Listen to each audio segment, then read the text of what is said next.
주 예수 그리스도 이름으로 하나님 말씀 증거하겠습니다. 마태복음 10장 17절에서 20절까지 말씀 봉독하겠습니다. 마태복음 10장 17절에서 20절까지 말씀 봉독하겠습니다.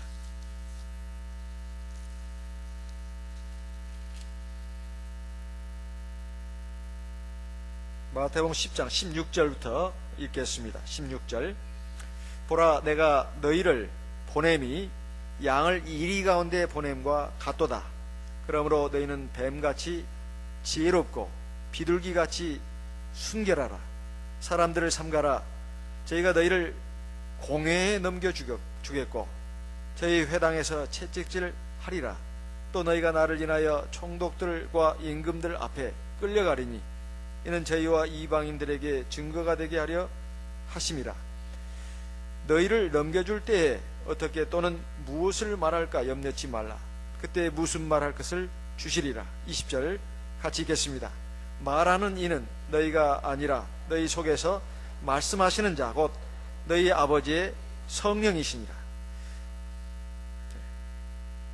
우리가 하나님 앞에 어떤 사람인가에 대해서 하나님 말씀을 보면 여러 가지 표현하고 있습니다.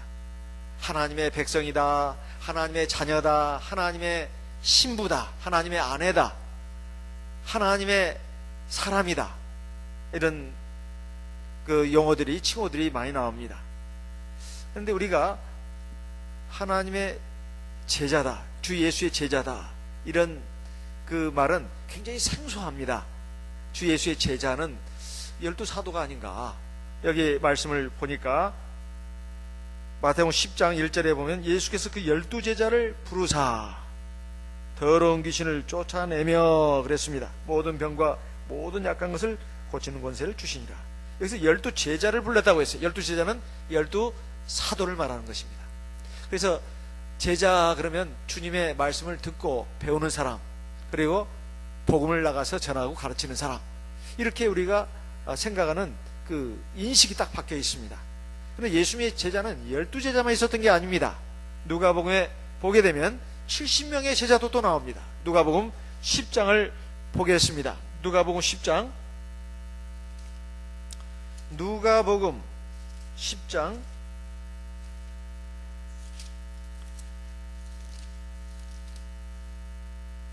누가복음 10장 1절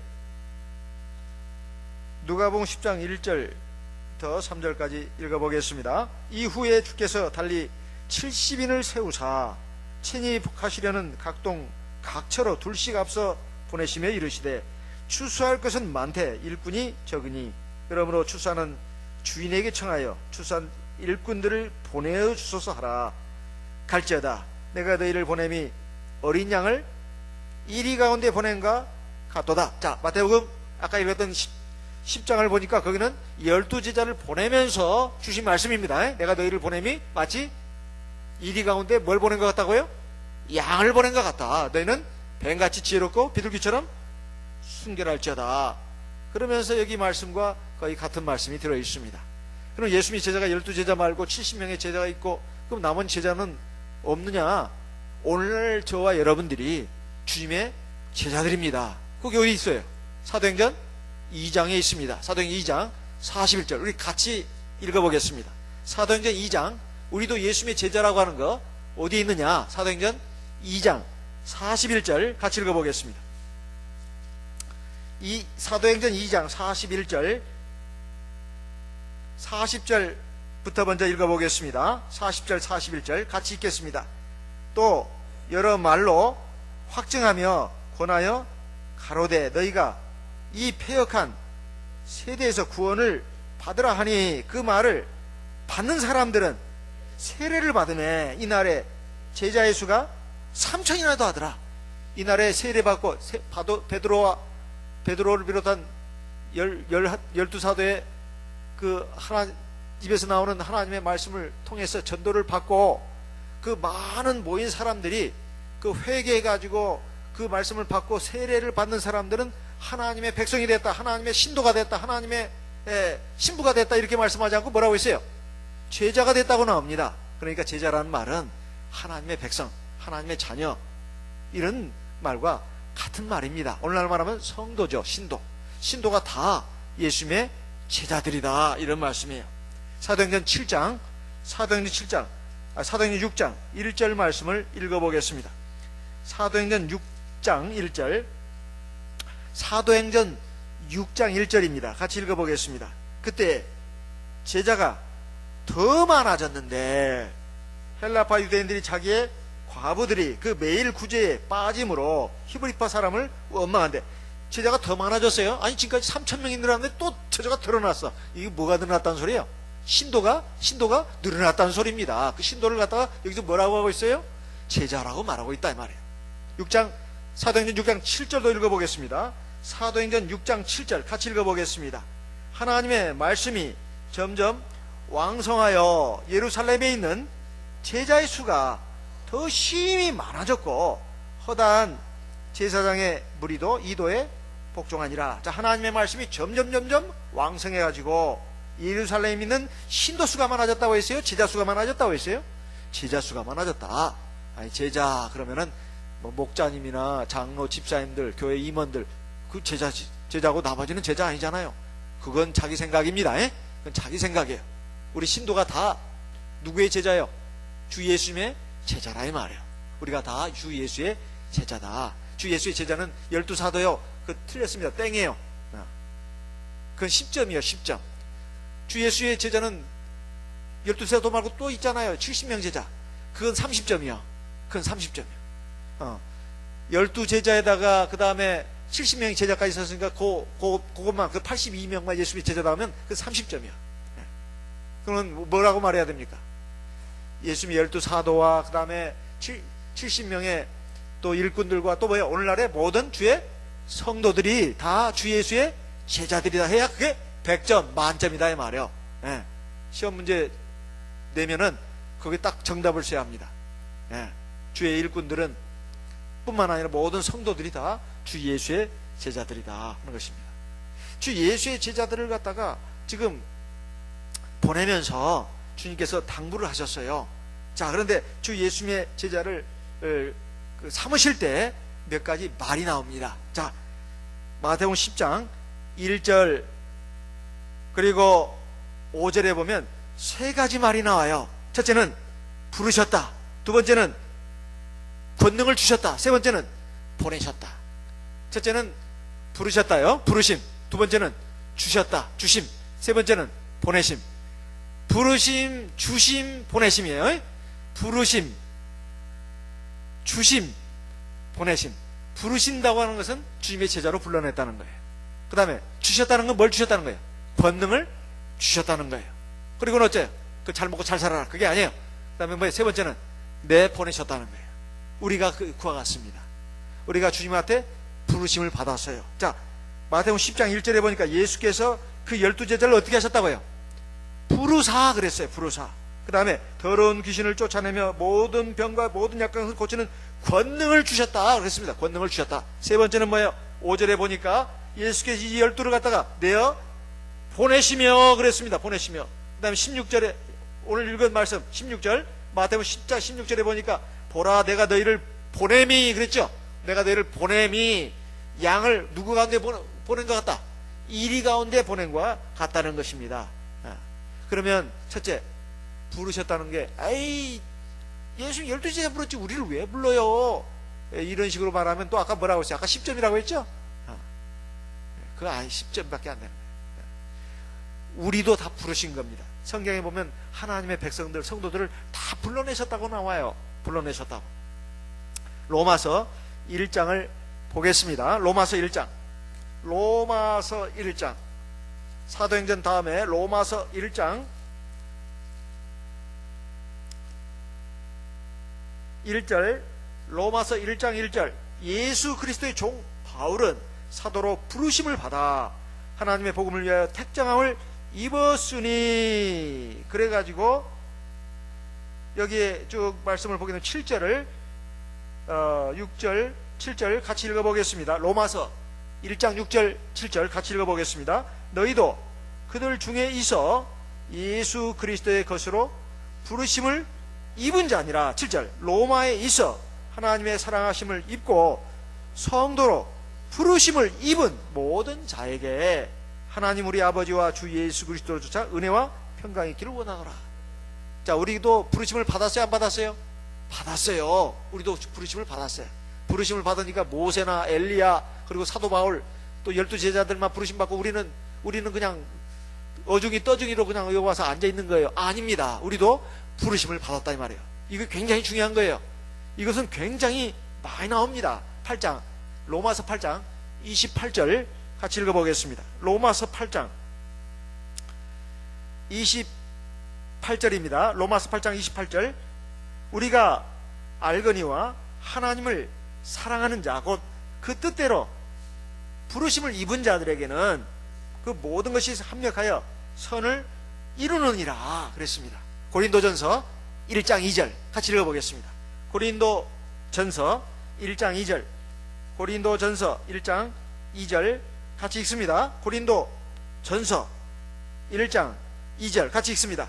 고린도에 있는 하나님의 교회 곧 그리스도 예수 안에서 거룩하여 지고 성도라 부르심을 입은 자들과 또 각처에서 우리의 주 곧 저희와 우리의 주 되신 예수 그리스도의 이름을 부르는 모든 자들에게 하나님 우리 아버지와 주 예수 그리스도로 조차 은혜와 평강이 있기를 원하노라. 성도라 부르심을 입은 자라 그랬죠. 예. 고린도전서 1장 26절도 읽어보겠습니다. 고린도전서 1장 26절 같이 읽습니다. 고린도전서 1장 26절입니다. 같이 읽습니다. 형제들아 너희를 부르심을 보라. 육체를 따라 지혜 있는 자가 많지 아니하며 능한 자가 많지 아니하며 문벌 좋은 자가 많지 아니하다 그랬죠. 자, 너희를 부르심을 보라 그랬죠. 우리가 하나님 앞에 그냥 맥없이 나왔어요? 어쩌다 그냥 나왔어요? 아니면 부르심을 받고 나왔어요? 부르심 받고 나왔어요. 내가 믿음의 가정에 태어났든 내가 마누라 잘 만났든 서방 잘 만났든 자식 덕을 봐서 내가 교회를 나왔든 어머니 때문에 나왔든 동생 때문에 나왔든 어쨌든 간에 다 불러내심을 받은 거예요. 이것을 알아야 됩니다. 이걸 알아야 돼요. 우리는 불러냄을 받은 자예요. 어디서? 세상 죄악된 가운데서 어둠의 자식들에서 불러냄을 받은 사람이다. 얼마나 감사해요. 우리 힘을 다 부르면서 불러내신 것입니다. 사무엘 선지자가요, 한나가 젖대자마자 사무엘을 갖다가 엘리 제사장한테 맡겼어요, 안 맡겼어요? 맡겼어요. 근데 어느 날 보니까 하나님이 사무엘아 사무엘 불렀어요, 안 불렀어요? 불렀어요. 불렀어요. 사실 맡긴 사람은 누굽니까? 한나예요. 뭐 하나님 불러서 맡긴 거 아니에요. 한나가 맡겼어요. 그렇지만 하나님은 사무엘아 사무엘아 불렀잖아요. 그 소리에 사무엘이 깼습니다. 저 여기 있습니다 스승님 하고 누구한테 갔어요? 엘리 제사장한테 갔지요. 엘리 제사장이 나 너 안 불렀다, 어서 가서 자거라 그랬지요. 그래서 잤습니다. 또 사무엘아 사무엘아 하니까 스승님 저 여기 있습니다. 아 나 너 안 불렀어. 아이고 그래 나는 못 들었지만 네가 들은 거 보니까 이건 하나님이 부르신 것이 틀림없구나. 이제는 다시 부르거들랑 주여 제가 여기 있나이다 그렇게 말해라. 알겠지? 이미 엘리 제사장은 영적인 분별력이 흐려졌습니다. 그렇죠? 한 사무엘의 눈에 하나님이 보여요, 안 보여요? 안 보이지만 하나님 부르시는 겁니다. 우리도 마찬가지예요. 우리도 다 하나님의 백성으로 불러내심을 받은 사람이에요. 증거가 어디 있어요? 세례받고 성령까지 받았잖아요. 그게 증거예요, 그거. 이 세례받는 게 쉬운 일이 아닙니다.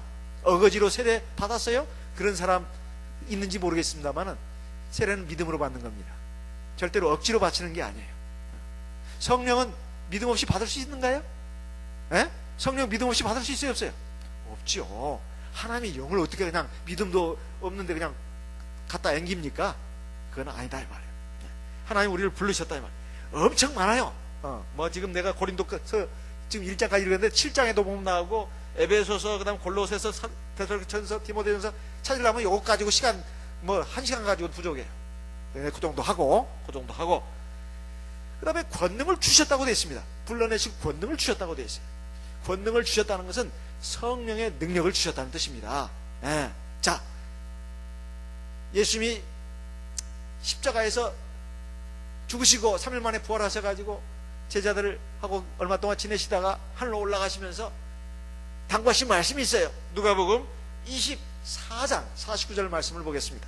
누가복음 24장 49절 같이 읽어보겠습니다. 누가복음 24장 49절, 누가복음 24장 49절입니다. 같이 읽습니다. 누가복음 24장 49절 같이 읽습니다. 볼지어다 내가 내 아버지의 약속하신 것을 너희에게 보내리니 너희는 위로부터 능력을 이 비울 때까지 이 성에 유할하시니라. 아니, 이 성 예루살렘 성 떠나지 말고 여기에 머물러 있어. 어디 떠나가지 마. 알겠지? 근데 능력을 입을 때까지라고 했습니다. 이 능력이 뭘까요? 성령이에요. 성령이요. 근데 이 능력이 말입니다, 바로 하나님의 능력이고 주 예수의 능력이에요. 그런데 예수님이 말이요, 이 능력으로 바로 하나님의 일을 하셨어요. 누가복음 4장 14절 말씀 읽어보겠습니다. 누가복음 4장 14절 같이 읽어보겠습니다. 누가복음 4장 14절 같이 읽어보겠습니다. 누가복음 4장 14절 같이 읽습니다. 예수께서 성령의 권능으로 갈릴리로에 돌아가시니 그 소문이 사방에 퍼졌고, 아니, 예수님이 성령의 권능으로 갈릴리로에 돌아가셨다고 했습니다. 이게 무슨 말일까요? 이게 딱 한 줄인데, 예수께서 성령의 권능으로 갈릴리에 돌아가시니 그 소문이 사방에 퍼졌느라. 제가 예전에 중국의 복권성인가요? 거기에 있는 어떤 80대 할아버지가 안식일에 차비가 없어가지고 하나님께 기도했다고 했죠.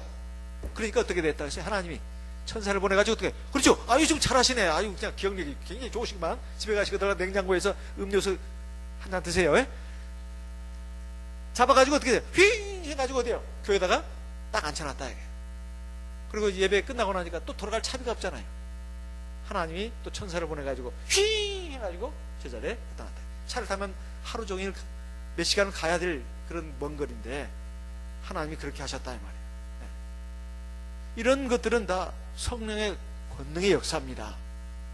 돌아가신 양요한 목자님의 처제도 물놀이 하다가 동네 저수지에서 빠져 죽었는데, 아니 장인어른도 의사고 그런데 못 고쳤어요. 못 살렸어. 그런데 그 교회에 마침 들어와 있던 참예수계 전도자가 신도들과 함께 와가지고 어떻게 했다고 했죠?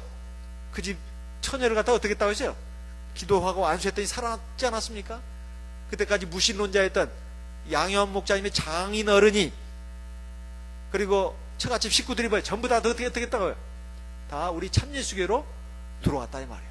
그 마을 전체가 다 참예수계 성도가 됐습니다. 아, 죽은 사람이 살아났다니까요. 죽은 사람이 성령의 권능으로 살아났습니다. 이게 바로 성령의 권능이에요. 성령의 권능이에요. 그러니까 성령은 권능입니다. 성령은 다른 말로 뭐라고요? 권능이다. 성령의 하나님의 능력이 있다 이 말이에요. 아니, 성령 받아도 방언기도 날랄랄 하면 뭐해? 난 이까지 기도 안 할 거야. 성령 받아놓고도 방언기도 안 하는 사람이 있어요. 교만한 사람입니다. 그리고 어리석은 사람. 두 가지예요. 성령 받아놓고도 방언기도 안 하는 사람은 첫째 교만한 사람, 그리고 어리석은 사람이에요. 교만과 어리석음이 꽉 차 있기 때문에 방언기도 안 하는 거예요. 성령을 받았는데도 이 날랄랄 해가지고 뭔 의미가 있냐 이게. 그건 어리석은 사람입니다. 성령은 하나님의 영이기 때문에 그걸 믿지 못하기 때문에 안 하는 거예요. 믿지 않기 때문에. 하나님의 신인 것을 믿지 않기 때문에 이게 뭐 날랄랄 이게 해가지고 뭔 의미가 있다고. 이건 자기 생각입니다. 자기식으로 지금 신앙생활을 하고 있는 거예요. 이건 안 되는 것입니다. 자, 사도행전 1장 8절 같이 읽어보겠습니다. 사도행전 1장 8절 같이 읽습니다. 사도행전 1장 8절 같이 읽습니다. 사도행전 1장 8절 같이 읽습니다. 오직 성령이 너에게 임하시면 너희가 권능을 받고 예루살렘과 온 유대와 사마리아와 땅끝까지 이르러 내 증인이 되리라 하시니라. 오직 성령이 너에게 임하시면 너희가 뭘 받는다고요? 권능을 받는다. 파워, 권능, 권세와 능력을 받는다는 거예요. 근데 성령을 받아도 말해요, 받았는갑다. 이게 뭔 의미가 있어? 기도해도 그냥 기도하라고 한 거겠지 뭐. 그냥 가만히 있으면 심심하니까 방언기도라도 해야지. 그러라고 우리가 성령 받은 겁니까? 그건 아니에요. 성령을 의지해서 하나님 앞에, 물론 내 마음으로도 기도하지만 내 안에 있는 성령이 나를 위해서 기도해 주는 거예요. 기도. 그래서 중국 계통의 우리 참여식에서는 성령으로 남을 위해서 기도해 주는 걸 갖다가 대도라고 합니다. 대신할 때자에다가 기도도자, 대도. 누구를 위해서 기도하는 걸 갖다가 대도라고, 대신 기도해 준다 그래요. 그런데 누구를 위해서만 대신 기도해 주는 게 아니에요. 성령이 나를 대신해서 나를 위해서 기도해 주는 것도 대도입니다. 네. 이게 로마서 8장 27절에 나와 있지 않습니까? 성령이 우리가 마땅히 필 바를 알지 못하나 성령이 말할 수 없는 탄식으로 하나님의 뜻대로 성도를 위하여 간구하십니다. 이렇게 돼 있잖아요. 이런 말씀이 엄연히 있는데도 자꾸 왕 무시하고, 그냥 무시가 아니고 왕 무시하고 발로 짓밟아버리고 방기도를 안 하면 되겠습니까? 안 되겠습니까? 안 되는 거예요. 그래서 제가 어느 교회에 가서 보니까 어떤 청년이 방기도를 안 하고 있어요. 그래서 내가 물었어요. 너 성령 안 받았냐? 받았대요. 근데 왜 방기도를 안 해? 그래서 제가 성령 찾아주면서 얘기를 했습니다. 그러니까 안 된다. 방기도 해야 된다. 그러니까 그 다음에 열심히 하더라고요. 그 의미를 가르쳐 줬습니다. 성령을 받아놓고도 성령기도 안 하면 그건 보물을 받아놓고도, 복음을 받아놓고도 쑤셔놓고 녹슬게 하는 거하고 똑같다. 그거 가지고 나중에 무도 못 자르고 호박도 못 잘라. 뭐 된장찌개 하나 끓이려면 호박이라도 썰어내야 할 거 아니야. 감자라도 깎아서. 그렇죠? 예? 된장찌개 끓일 때 호박이라도 좀 썰어놓고 감자도 썰어내잖아요. 근데 칼이 안 들어. 칼이. 그럼 어떻게 해야 돼요? 갈아야죠. 왜 안 들어요? 녹이 팍팍 쓸어가지고. 녹이 팍팍 쓸어가지고 안 드는 거예요. 기도를 안 하면 이건 성령도 약해집니다. 나중에 죄 짓고 엉뚱한 짓 하고 이러면은 성령이 떠나가기도 해요. 엄청난 보물을 받았는데도 이 보물을 썩혀두고 있는 사람은 권능이 안 나타나요. 권능이 안 나타나. 성령이 바로 권능입니다. 근데 성령 받으면 무조건 권능이 팍팍팍 나오는 게 아니고 성령의 기도를 통해서 능력이 나오는 거예요. 뭘 통해서? 성령? 기도를 통해서 권세와 능력이 나오는 거예요. 근데 기도해서 뭘 하냐고. 아이고 참말로 진짜 어디서부터 가르쳐야 할지 몰라. 어디서부터 A, B, C, D부터 가르쳐야 하는지, 기억, 니은, 디귿부터 가르쳐야 할지, 1 곱하기 1 더하기 1은 2다 이것부터 가르쳐야 될지, 어디서부터 가르쳐야 할지를 모르겠어요.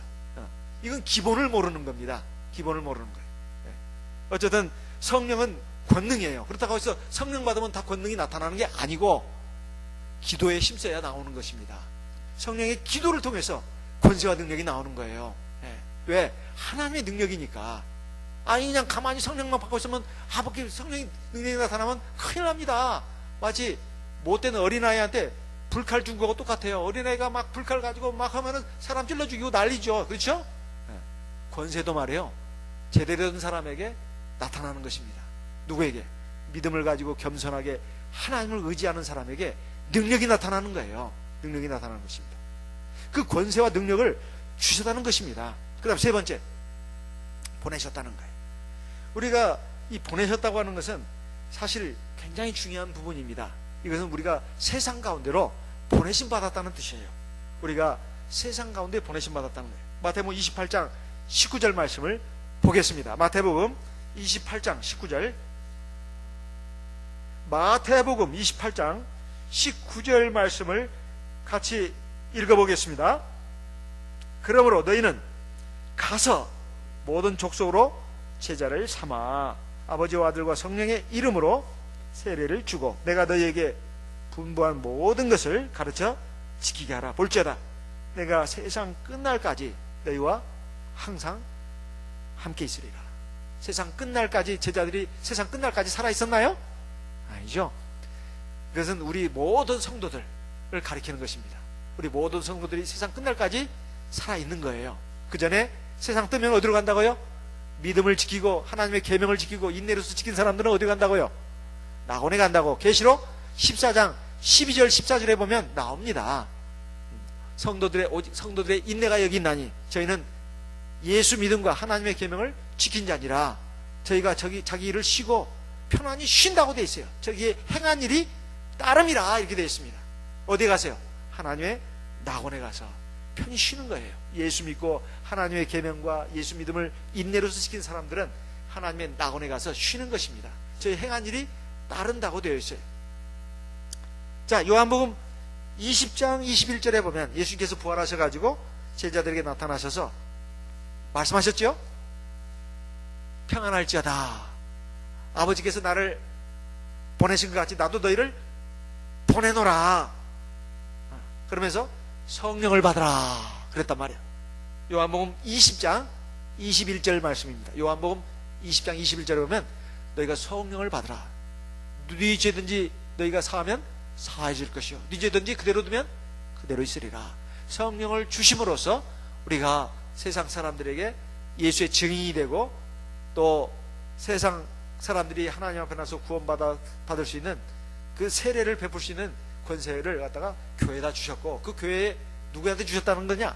바로 교회 모든 일꾼들과 모든 성도들에게 주셨다는 것입니다.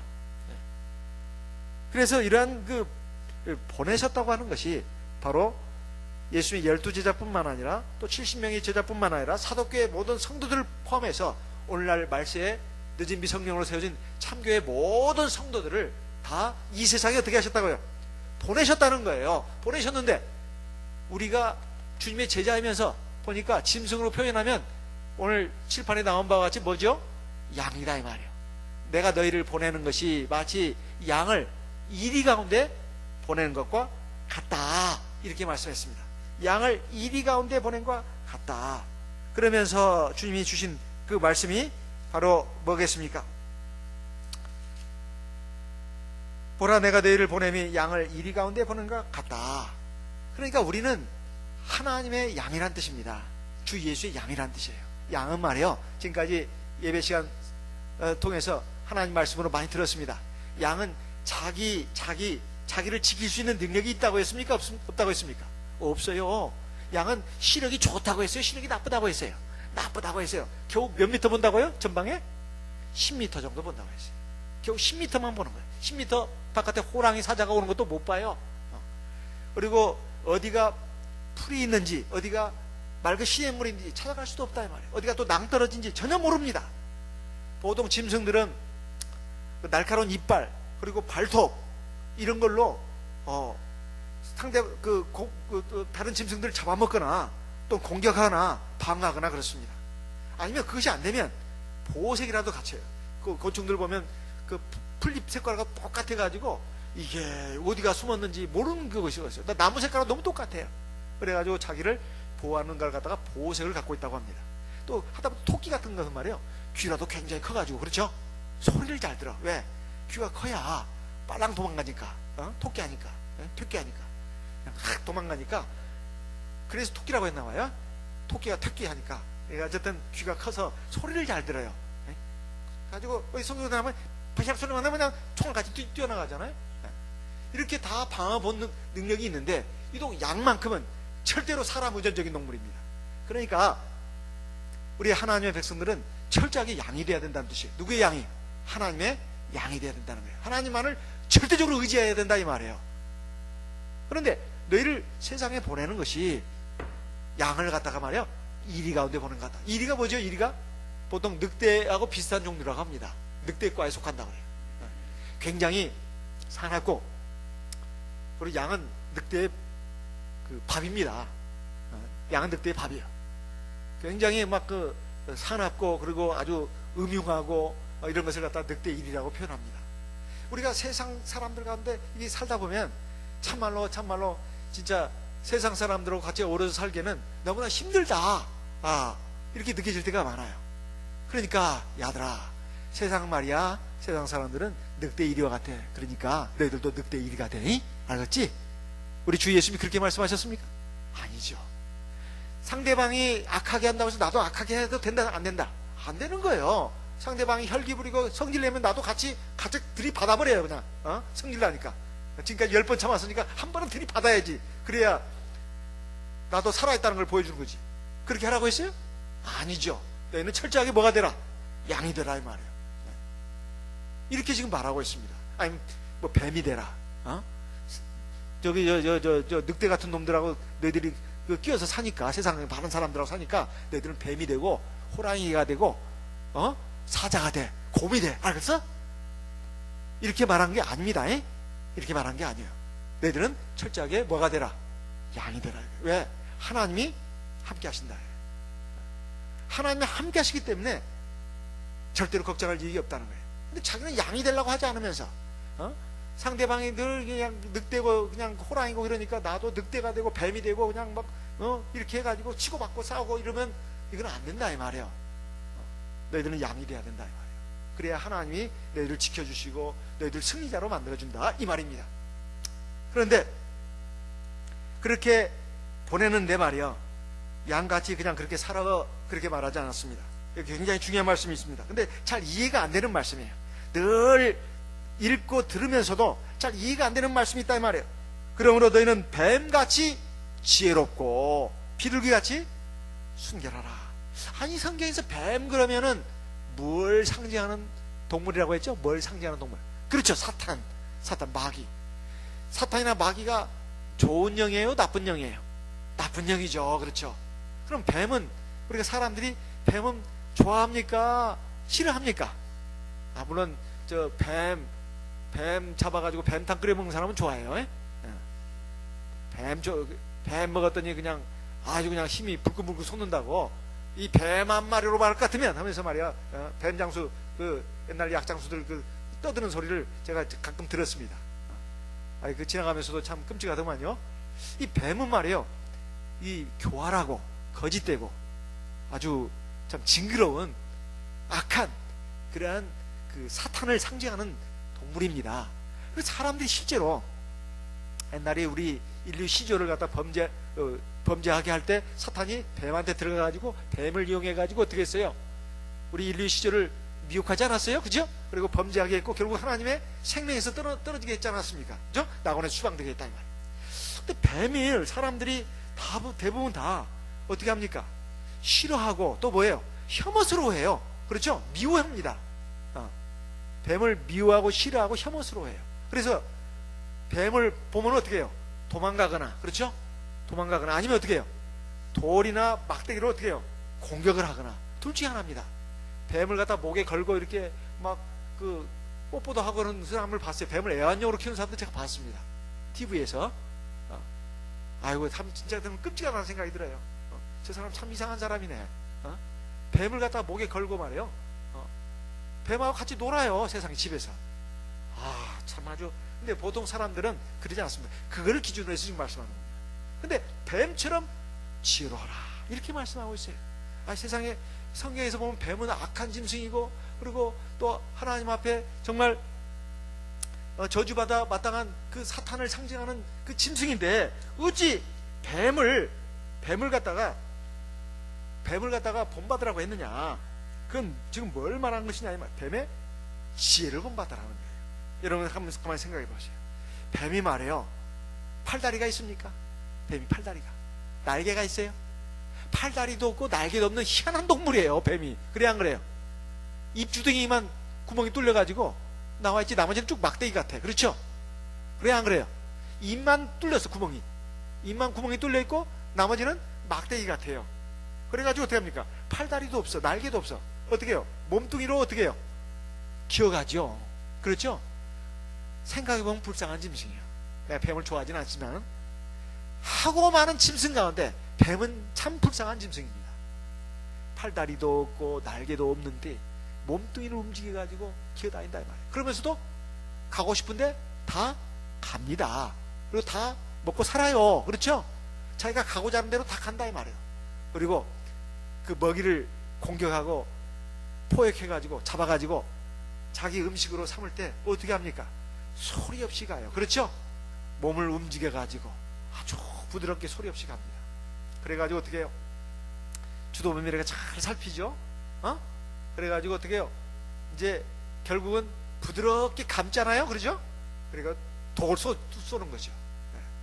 이것에 대해서 잠언 23장에 보면 뱀이 어떤 속성을 가졌는가를 우리가 엿볼 수 있는 그 말씀이 나옵니다. 잠언 23장 31절 32절 포도주로 비유를 했어요. 잠언 23장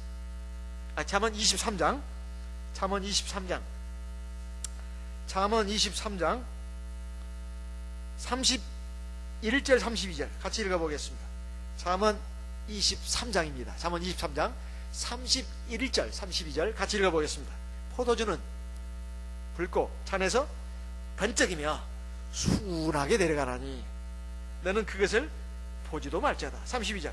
이것이 마침내 뱀같이 물 것이요 독사같이 쏠 것이며. 이건 저 보세요. 포도주를 지금 얘기하면서 뱀을 지금 이렇게 들었습니다. 근데 거꾸로 뱀이 어떤 거와 같냐? 포도주와 같다는 거예요. 붉고 번쩍인다는 거예요. 이 모양이 어떻다는 겁니까? 굉장히 아주 좋다는 거예요. 포도주 참 아주 붉고 말이에요. 저 포도주는 말이에요. 색깔이 붉고 참 좋습니다. 그런데 순하게 내려간다고 돼 있어요. 그래요, 안 그래요? 순하게. 네. 포도주는 첫째 모양이 좋아요. 빛깔이 좋아. 그리고 순하게 목구멍을 타고 내려간다는 거예요. 그런데 이게 바로 뱀이다 이 말입니다. 뱀이 모양이 참 좋아요. 모양이 참 좋아. 에? 모양이 참 빛깔이 좋아. 그리고 뭐야? 순하다 이 말이에요. 그러니까 굉장히 성질이 아주 난폭하고 거친 사람이 돼가지고서는 세상에서 그렇게 그건 지혜가 없다고 하는 겁니다. 그래요, 안 그래요? 큰 소리 치고 막 그냥 성질을 부리고 이런 사람은 그건 하나만 알지 둘은 모르는 거예요. 사람이 다 떨어지는 거예요. 누구도 좋아하지 않아. 그래서 절대 그래서는 안 된다는 겁니다. 아무리 옳은 소리를 해도 부드럽게 말해야 된다. 부드럽게 말해야 돼요. 그리고 빛깔 좋게 말해야 돼. 사람이 들을 때 말 내용만 듣는 게 아니에요. 말의 어조도 보는 겁니다. 이 사람이 성질나서 말한다, 톡 쏘면서 한다, 막 까칠하게 하면 한다, 이거 다 압니다. 알아요, 몰라요? 다 알아요. 사람은 감정의 동물입니다. 아무리 옳은 말을 해도, 맞다는 옳은 말을 해도 거기에 감정이 들어가고 성질이 들어가면 그 실패입니다. 실패예요. 누구한테든 간에 거기 혈기가 들어가면 안 된다. 그러니까 우리가 세상 사람을 대할 때도, 우리가 하나님 말씀을 전할 때, 또 사람들을 대할 때 절대 혈기가 들어가면 안 되는 겁니다. 그럼 자기가 뭔가를 이룬 것 같아도 이룬 게 아니에요. 그래서 손해를 보는 거예요. 왜냐하면 사람이 우수수수 떨어지는 거예요. 가까이 안 가려고 그래요. 그냥 할 수 없이 있는 거예요. 할 수 없이 참고. 그걸 아셔야 합니다. 그래서 뱀같이 지으라는 하는 것은 이 포도주를 생각하면 돼요. 일단은 사람이 좋은 모습이어야 합니다. 그렇죠? 포도주처럼 붉고 번쩍인다고 했어요. 참 사람이 좋은, 얼굴은 못생겼어도 인상이 좋은 사람이 있어요. 그래 안 그래요? 얼굴도 못생겼으면서도 인상도 나빠. 그러면 어떻게 돼요? 이건 참말로 완전히 파입니다. 파이야. 근데 얼굴은 이쁜데 인상이 나쁜 사람도 있어요.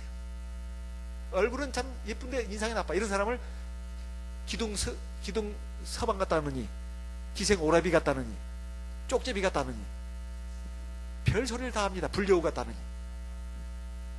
얼굴이 예쁘고 잘생기면 뭐합니까? 이건 인상이 나쁜 거예요. 기둥서방 오래비 같다느니, 또는 불려우 같다느니, 아주 온갖 나쁜 말이 나옵니다. 하지만 얼굴은 못생겼지만 인상이 좋은 사람이 있어요. 사람들이 끌어당깁니다. 사람들이 막 붙어요. 다 좋아하고 존경하고 사랑합니다. 그러니까 빛깔이 좋아야 된다. 그리고 순해야 합니다. 순해야 돼요. 그렇지만 결정적으로 보니까 뱀은 어떻게 해요? 쏜다는 거예요. 결정적으로. 그렇죠? 아주 때깔도 좋고, 그 다음에 뭐예요? 순한 사람인데 결정적인 순간에는 탁 쏜다는 거예요. 자, 뱀이 우리 인류의 시절을 유혹할 때 어디에서 유혹했죠?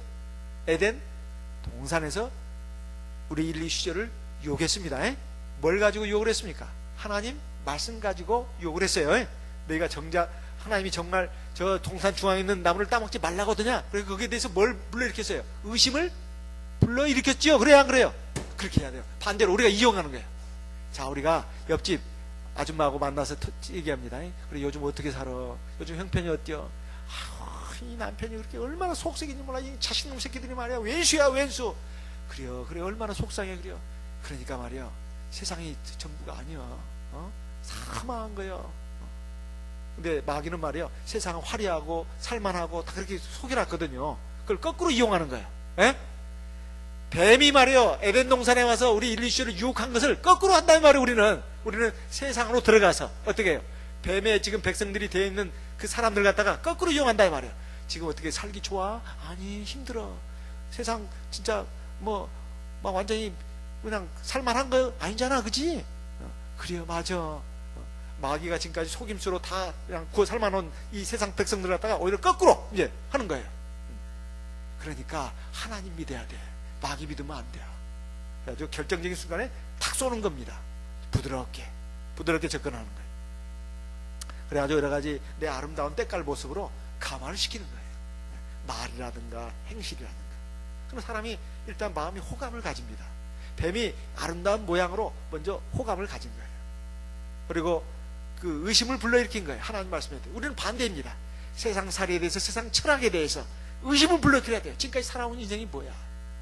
자식 새끼 믿고 서방 믿고 마누라 믿고 살아왔지만 남는 게 뭐냐 이 말이야. 이렇게 딱 하면은 그렇네 대처. 나 하나님 믿을 거요. 이렇게 우리는 거꾸로 역작전을 피는 것입니다. 이것이 바로 뱀의 지혜라는 거예요. 뱀이 사용했던 수법을 우리는 반대로 쓴다 이 말입니다. 이것이 바로 뱀의 지혜를 배우라는 것입니다. 그렇지만은 뱀처럼 거짓말하고 나쁘게 해서는 안 된다는 것입니다. 비둘기처럼 뭐라고요? 순결하라.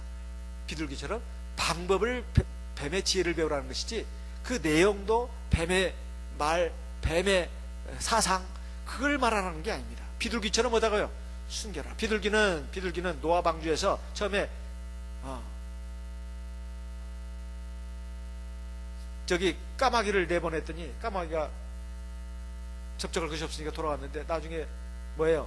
썩은 고기 있는 거 보고 날아갔습니다. 근데 비둘기는 어떻게 했어요? 비둘기는 썩은 고기 있는 거 먹었어요? 안 먹었어요? 안 먹었어요. 돌아왔어요. 비둘기는 순결을 상징하는 짐승입니다. 날짐승이. 우리도 하나님 백성으로서 세상에 살면서 세상의 죄악, 세상의 음란, 세상의 불의 이거 막 먹으면서 살면 안 되는 것입니다.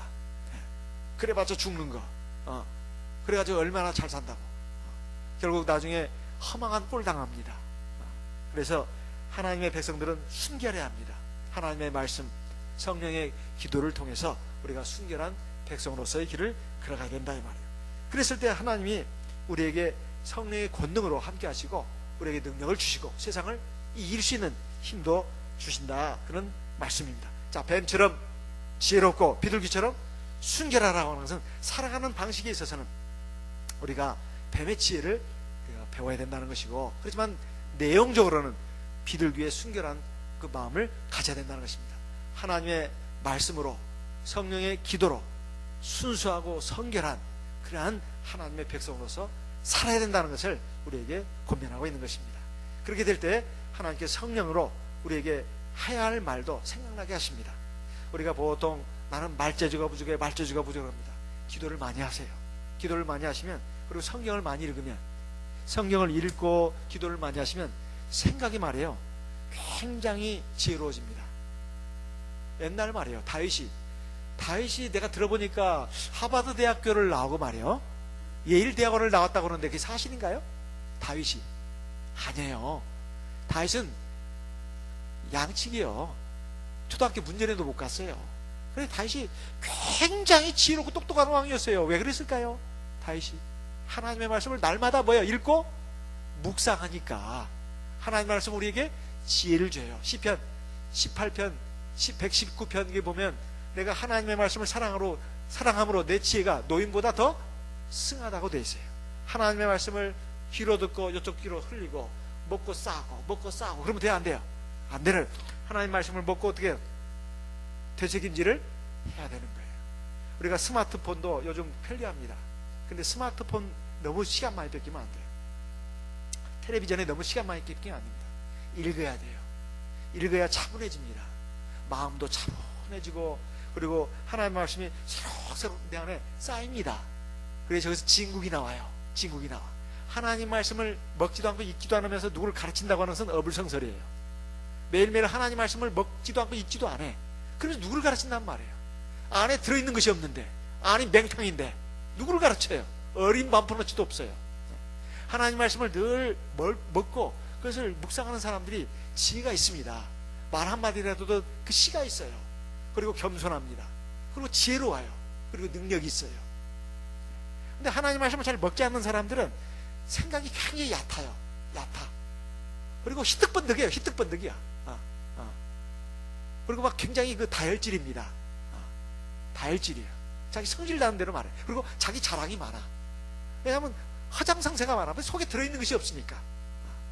세상 것 가지고 자랑하고 세상 것을 가지고 자꾸 타이틀 내세우고 그런다 이 말이에요. 하나님의 백성들은, 하나님의 진짜 능력 있는 사람들은 그러지 않습니다. 하나님의 말씀을 묵상하고 묵상합니다. 그러면 굉장히 지혜로워져요. 그리고 성령은 기도를 해야 합니다. 그래야 지혜와 계시의 정신을 받아서 하나님의 말씀을 더 많이 깨닫습니다. 그래야 남을 감화시킬 수가 있는 거예요. 집에서 우리 자녀들, 그리고 우리 남편 꼭 세상에서 많이 배워야 누굴 가르치는 게 아닙니다. 다윗 보세요. 다윗이 초등학교도 안 나오는 사람이에요. 근데 세상에 몇 개 박사학위 받은 사람보다도 훨씬 똑똑한 사람이에요. 솔로몬은 대학 나왔어요? 안 나왔어요. 솔로몬도. 근데 하나님 말씀에 성령의 기도에 충만하니까 지혜가 있는 겁니다. 저와 여러분도 그렇게 해야 합니다. 세상 학문은 그냥 조금 이익을 줄 뿐이지 그것이 결정적인 이익을 주는 게 아니에요. 이것을 우리 성도님들이 분명히 알아야 합니다.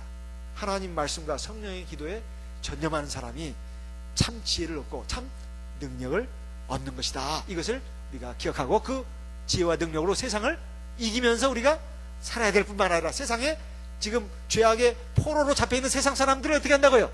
하나님의 백성으로 이끌어낼 수 있다. 이런 말입니다.